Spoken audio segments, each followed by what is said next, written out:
One argument that proponents of universal basic income make is that a UBI would provide greater freedom to people everywhere. Once their basic income is received, people would spend less time engaging in monotonous, unenjoyable labor, and spend more time doing volunteer work, giving back to the community, creating works of art, and spending more time with their families. All these things would have a positive effect on society, and so a universal basic income would be an overall benefit to everyone. But the question that needs to be asked is, if all the aforementioned activities are so valuable to everyone, why isn't everyone already engaging in them as described? Stay tuned to find out.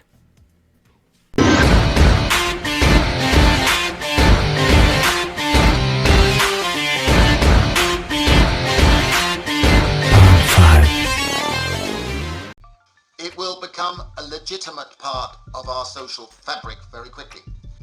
And as it does so, I think you will find people having a greater sense of freedom, a greater sense of community, and will want to shift their lifestyles to spending more time doing work that is not labor, doing care work, doing community work, doing voluntary work, doing ecological work, doing the sort of activities that don't eat up the resources and eat up the planet and cause extinction, but rather actually help to reproduce our communities, our sense of localism and our sense of slowing down.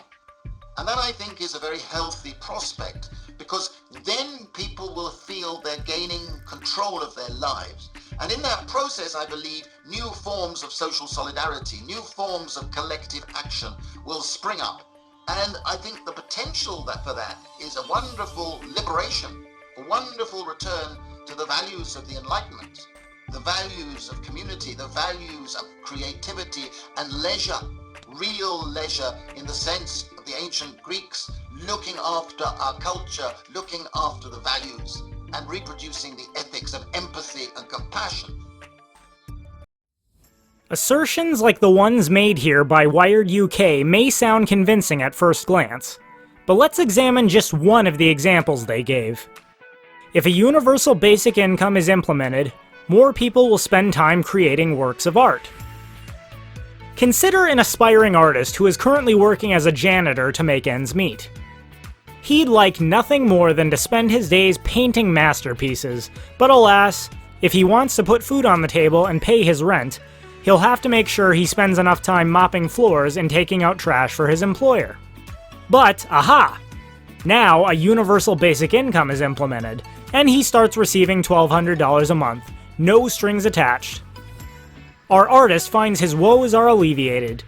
He can quit his job as a janitor, or at least work significantly fewer hours, and then spend his newfound free time doing what he loves, creating beautiful pieces of art that benefit him and his community.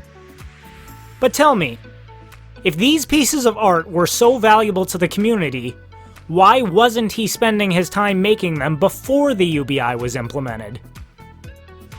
The claim that a UBI will encourage people to spend more time engaging in valuable activities as opposed to pointless ones is completely undermined the moment we consider what value actually is, and more importantly, to whom it applies when people do what they do.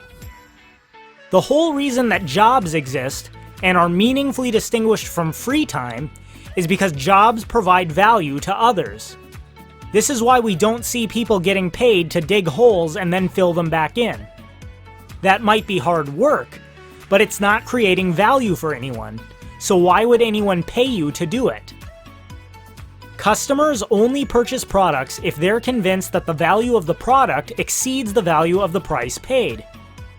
Employers only pay their employees wages if they're convinced that the value of their employees' work exceeds the value of those wages. And the employees only continue to work if they're convinced that the value of their wages exceeds the value of the time and effort spent working. Were any of these things not the case, the parties involved would not be making these exchanges. Sure, creating art, volunteering, and spending time with family may be of immense value to you, but if it was of sufficient value to others, they'd already be willing to pay you to do it voluntarily. So back to our hypothetical artist. If his works of art are really of value to the community, then in theory, he should be able to sell his art to other interested parties who are convinced that the value they get from the art exceeds whatever value the artist charges for them. But apparently this isn't the case, since the artist only left his job to start producing art once his work was subsidized by the universal basic income. In other words, creating art may be valuable to the artist in as much as he enjoys spending his time creating art, but if he's unable to get enough people to purchase his art voluntarily, then that communicates that his art is not of sufficient value to everyone else to make it a viable career choice. As such, he instead spends the majority of his time working as a janitor, something that does provide enough value to his employer, and by extension, his employer's customers, to provide him with the wages he needs to cover his expenses. This same principle holds true for any activity that will supposedly increase following the implementation of a UBI. If said activity was really of value to the community, then there would already be a sufficient number of people voluntarily choosing to pay for it. The fact that individuals are unwilling to pay for others to engage in these activities shows that they are not in fact of greater value to the community. They are only of greater value to the individuals engaging in them.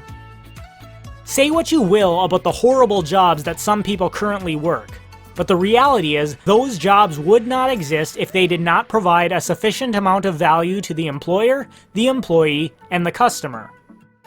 Every one person's expenses are in fact someone else's income.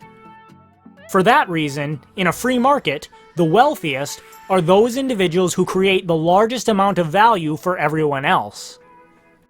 But a UBI reverses these incentives.